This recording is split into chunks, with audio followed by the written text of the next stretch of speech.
Kaya naman ngayong umaga kasama natin si Mr. Jason Salvador, ang spokesperson ng Land Transportation Office. Magandang umaga, sir. Good morning. Good morning, JC. Good morning, Kirby. Good morning sa lahat ng nanonood sa atin today. Magandang umaga, sir. Siguro umpisahan natin muna, sir, doon sa proyekto na binabalak ng LTO ngayon.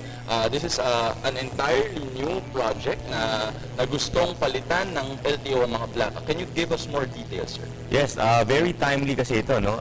For the information of everybody watching, what we have right now is about 9 designs roaming around the streets of Metro Manila and all over the Philippines. No?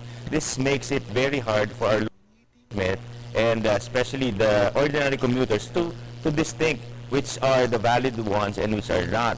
So what yung mga matatag na republika? Yes, oo.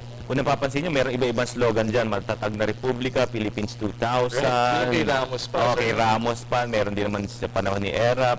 So, merong puting plaka, merong may Rizal na plaka. So, iba-iba, no?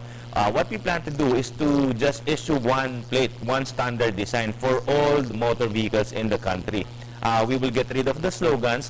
We will simplify it as simple as possible. And we will incorporate a lot of security features so that one, hindi ito basta-basta magagaya, and second, hindi ito basta-basta matatanggal o maililipat.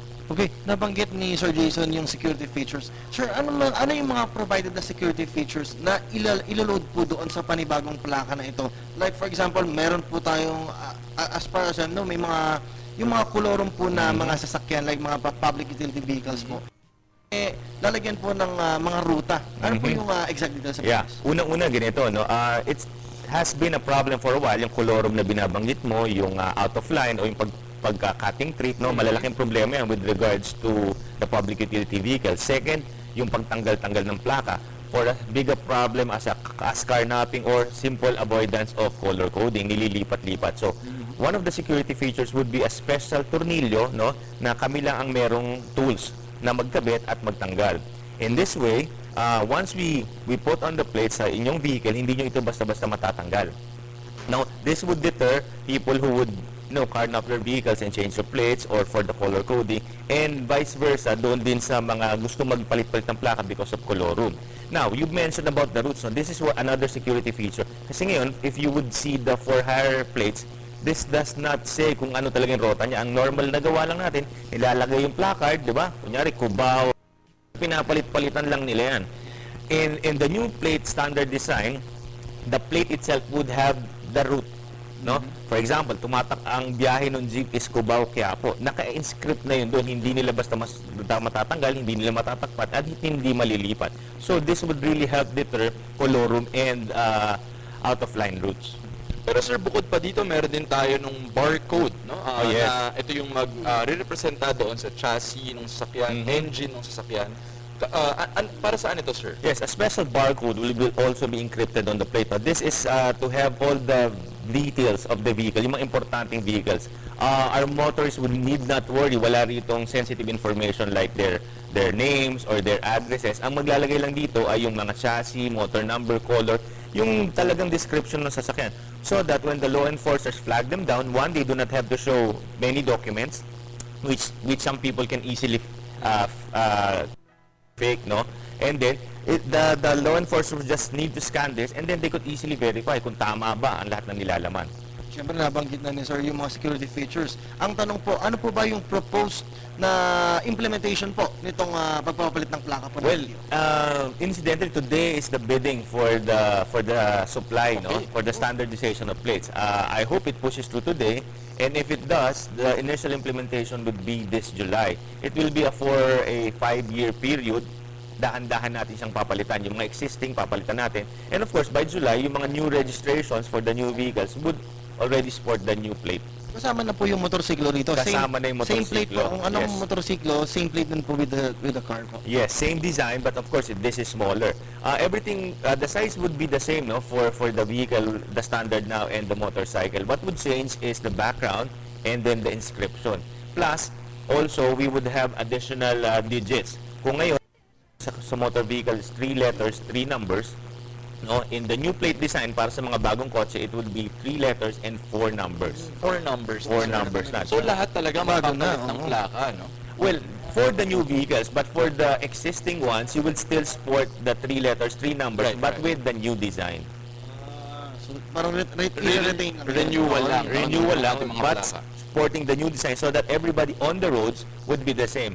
And by the 5th year, if you are not sporting or using the new design, you are subject to, makikita ka agad, uy, bakit? Something must be wrong. At may penalty na yun, sir. Well, we're not really looking at penalties right now, pero pag hindi mo kasi ginawa yun, hindi ka makakapag-rehistro. So, ganun din. Oh, kasama rin nabanggit JC kanina ni Sir Jason yung kung saan unang nagparehistro yung bumili ng bagong sasakyan. So, mare-recognize na rin po doon sa bagong Yes, for the private vehicles, especially na ngayon, no, medyo incidents ng carnapping, sometimes taga dito sa Metro Manila, dadalhin sa sasakyan mo sa Mindanao or sa Cebu, tinatawid dagat, nga natin. In the new plate design, they would inscript at the bottom kung saan ka nakatira or kung saan ka nagrehistro. For example, kung ikaw ay taga Region 1, ilalagay yan, Region 1. Unlike noon, the only means of identifying that is through the first letter. If your plate starts with A, that comes from Region 1, B, Region 2, and so on and so forth. But as time went on, medyo naubos na yung plaka, hindi na rin masyado nasunod yun. So medyo confusing na. At this rate, kitang-kita ka agad ng not only the law enforcers, but the ordinary citizens. Sir Jason, nabanggit ninyo na mas mataas ngayon ang carnapping. Meron ba tayong figures na tinitignan? Ang nag-handle talaga to is HPG, no? Pinoprovide lang nila kami ng mga details. It's going up and down, no? May mga months na medyo mataas siya, may mga months din na medyo mababa siya. But overall, medyo malaking problema pa rin to harap ng ating mga law enforcers. That's why, on our part, on LTO's part, we want to help as much as possible. And this is one way of trying to curb carnapping. Actually, yan yung medyo surprising kasi ang akala ko, medyo bumababa na yung incidents ng carnapping. Nagbabago Hindi ba? pa pala. So medyo malaking problema pa rin Yes, ang this is carnapping. still a big concern for everybody, no? Especially here in Metro Manila, napakataas pa rin. Meron bang Okay. tinitignan, sir, na modus operandi usually itong mga carnappers natin? Well, statistics would show from the HPG and from the PNP, normally ang mga ginagawa nila dyan is carjacking. Yun ang uso ngayon, no? Bubungguin ka, tapos if you alight from your vehicle to check on the damage, and then that's it. Kukunin na nila sa'yo yung vehicle mo. Nabanggit na rin ni Sir Jason yung mga problems ngayon. Sir, medyo may mga concerns po yung ating mga kababayan about sa releasing po ng mga plates po at mga stickers. Ano na po ang updates po? Good thing you asked, no? Kasi in the past few months, we really had encountered problems with the supply of the plates and stickers. And we do apologize for that. Alam namin medyo na-inconvenience ang ating mga kababayan dito. But I'm happy to announce that as of this time, nagno-normalize na po yung ating plate supply and the sticker supply. Tuloy-tuloy na po, no? So, within the month, probably, they'll get all their plates and their stickers in their local district offices ng LTO. Kung sakali, sir, na meron mga inquiries ang ating mga motorista, pwede ba nila, sir, kontakin ang LTO? Of course. Our lines are open, no? You can call 921-9071. That's up to 72. This is the office of our head, the Assistant Secretary, Ma'am Virgie Torres. And then they can inquire, they can suggest, they can comment, or just, speak their minds, no? Just let us know how we can Okay. help them. So, ikaw, JC, meron po bang katanungan? Okay na ako, Kirby. Siguro, sir, meron ba tayong any final message na lang para sa ating mga viewers?